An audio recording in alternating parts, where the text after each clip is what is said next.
What does it mean to be a human? What does it mean to learn and grow? Being able to study the humanities is about inviting people to slow down and pay more attention to the big questions that have been bringing us together for centuries.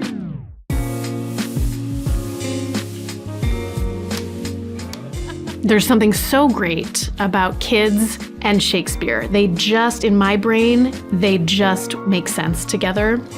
There are so many foundational issues that kids face in terms of how to get along with their peers, how to handle big feelings, how to move through emotions, how to handle conflict, not to avoid conflict because it's absolutely part of being human. And I think that's something kids are hungry for, just existing in the fullness of their humanity. What does it feel like to be afraid? What does it feel like to be full of rage? What does it feel like to be in love? In the human experience, we go through a lot of these big feelings, and the plays kind of give us opportunities to move through a lot of experiences that are so foundational to being human. In a Shakespeare play, there's no quick fix. It's sort of part of a process, part of a cycle. And we see people struggling through these difficult circumstances. We see broken worlds. We see regimes that have been toppled and families in chaos. But there's something very comforting in knowing we're not unique now in facing difficult times. In this world, we're kind of encouraged to be divided. I think something really beautiful about the theater is that very act of coming together. It's putting yourself through a process. Maybe Tybalt and Romeo and Mercutio are all in the middle of a fight. And I think we can all relate to being in a high-stakes situation where three different people want three very different things. And if in those moments we can find a way to take a breath, practice those skills of looking at what motivates different characters in one heated moment, that is a skill that translates to the real world. All of these things feel maybe just as important as the roads and clean water.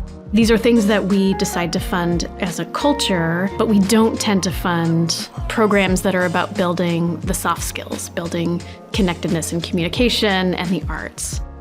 The science and the statistics are not all we need to get to a place of healing. And so what we need are human stories. There's a book called The Shallows by Nicholas Carr. It's wonderful. It's about how, with the internet age, we don't tend to dive deep into topics and slow down. We tend to be sort of like riding along the surface of the ocean on a jet ski rather than being a deep sea diver. And all these activities like writing dissertations, digging deep into a topic, or even reading a book, these are all opportunities to understand a little bit more about what it does mean to be human, what brings us together. I feel most myself and most fulfilled when I'm doing work that is about connection and connectedness. That sometimes means connecting to a play. It sometimes means connecting to words that were written 400 years ago and trying to bridge the distance between that play from the 1590s and today. Sometimes it means getting a group of kids together in a room and connecting over where we are today, how are we feeling today, and recognizing that what another person is experiencing actually does have a direct impact on my own experience, and that we are kind of all caught up in each other's fates.